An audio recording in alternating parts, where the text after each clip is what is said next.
Biology textbooks frequently present human reproduction as a static map of anatomical structures, a list of organs and ducts to be memorized in isolation. Biological viability relies on a strict sequence of mathematical constraints. To reproduce, the body must solve equations involving thermodynamics, genomic reduction, and temporal synchronization. This schematic highlights the actual variables the body actively manages: a rigidly controlled target temperature, a specific chromosome ploidy of N/1c, and a precise countdown timer.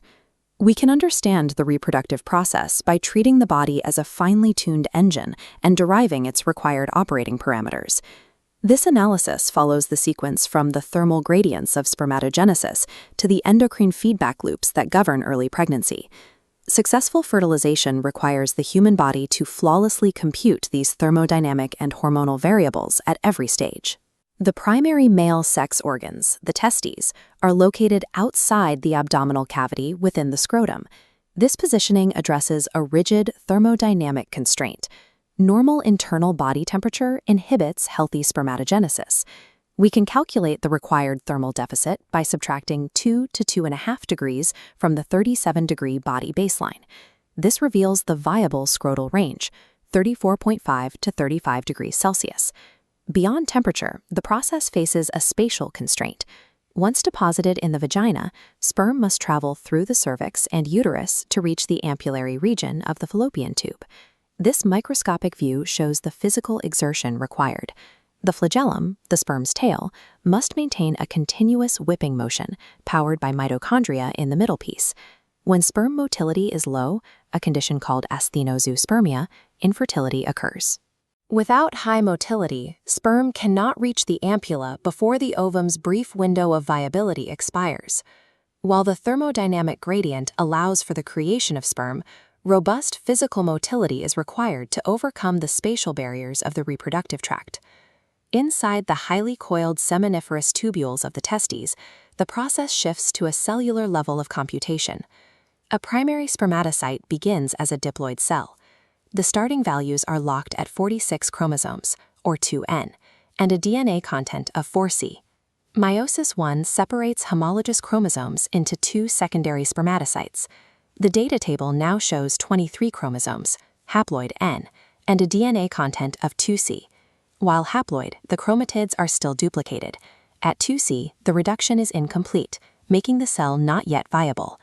Meiosis II pulls the sister chromatids apart to form spermatids. This achieves the final state, 23 chromosomes and a DNA content of 1C. Female oogenesis initiates during embryonic development rather than puberty, sharing this exact genomic reduction goal. This N/1c state is a biological requirement for successful fusion with the ovum. Gametogenesis functions as genomic calculus, reducing the material to ensure the zygote restores the stable 2N state without doubling its chromosomes. Mapping the female reproductive timeline requires analyzing the menstrual cycle. Total cycle lengths vary between individuals, often ranging from 28 to 32 days. Despite this variability, the luteal phase, or secretory phase, is a biological constant. It lasts approximately 14 days. Ovulation is driven by a sudden surge of luteinizing hormone, or LH.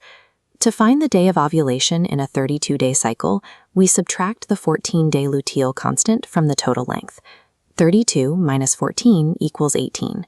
In this specific cycle, ovulation occurs on day 18.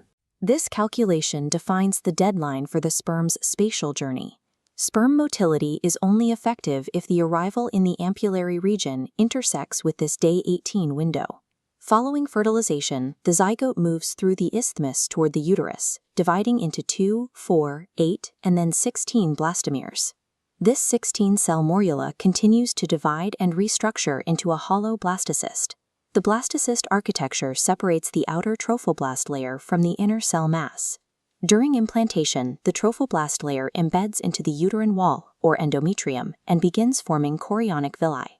The newly implanted embryo faces a default systemic setting, the upcoming shedding of the endometrium. To maintain the pregnancy, the trophoblast cells begin secreting the hormone HCG. HCG mimics LH to rescue the corpus luteum from extegual degradation.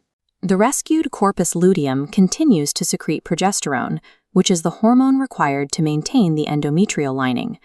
Implantation serves as the final checkpoint, where a chemical handshake successfully overrides the body's default temporal cycle to secure the pregnancy. Creating human life requires the successful balancing of multiple overlapping physiological constraints. These dependencies begin with thermodynamics. Quadrant 1 shows the necessary 34.5-degree cooling gradient. Without that temperature, the genomic math in Quadrant 2 fails. Without the N/1C reduction, the zygote is unviable. And as Quadrant 3 shows, the spatial motility of the sperm is wasted without the precise calculation of the luteal phase. Even after fertilization, success depends on the HCG feedback loop shown in Quadrant 4. Without the HCG override, the implanted blastocyst is shed along with the endometrium. Treating the body as a system of physical and chemical tolerances provides a rigorous framework for understanding medical physiology. True comprehension of human reproduction requires an understanding of the biological calculus that binds these disparate systems together.